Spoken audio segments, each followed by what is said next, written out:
అదొక స్టంటా? లేకపోతే నిజంగానే ఒక అభిమానమా? ఎందుకు అట్లా పెళ్లి రోజు గూడా అట్లా చేయాల్సిన అవసరం ఏమొచ్చింది? అంటే అది స్టంటు కాదు, అభిమానం కాదు. నా బాధ్యత అది. హ్మ్. ఈరోజు నేను ఒక పీజీ చేసిన విద్యార్థిగా, ఈ సమాజం నుంచి అంబేద్కర్ నన్ను ఆ స్థాయిలో ఉంచిన వ్యక్తిగా, హ్మ్. నా జీవితాన్ని ఇచ్చిందాయన. నాకు, నా భార్యకు, నా పిల్లలకు గూడా, రాబోయే నా మనవళ్ళకు గూడా ఒక జీవితాన్ని ఇచ్చినటువంటి మహానుభావుడాయన.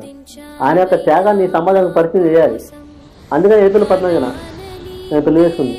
ఏప్రిల్ 14 పెళ్లి చేసుకొని నా భార్యను నా పక్కన పెట్టుకొని నేను 4 మీటింగ్‌కి వెళ్ళడం జరిగింది. తీసుకొని వెళ్ళావా? ఒకళ్ళు వెళ్ళావా? తీసుకొని వెళ్ళినా. నా భార్యను నాతో పాటు తీసుకొని వెళ్ళి 4 మీటింగ్‌లు అటెండ్ చేసి నేను ఇంటికి వచ్చేలోపు నైట్ 11, 12 అయింది. అదే ఏప్రిల్ 14. అందరూ వింత చూశారు. అరే ఈడేంటబ్బా పెళ్లి చేసుకొని ఎవరైనా సరే గుళ్ళకో, తీర్థయాత్రలకో, వీటికో వాటికి వెళ్తారు.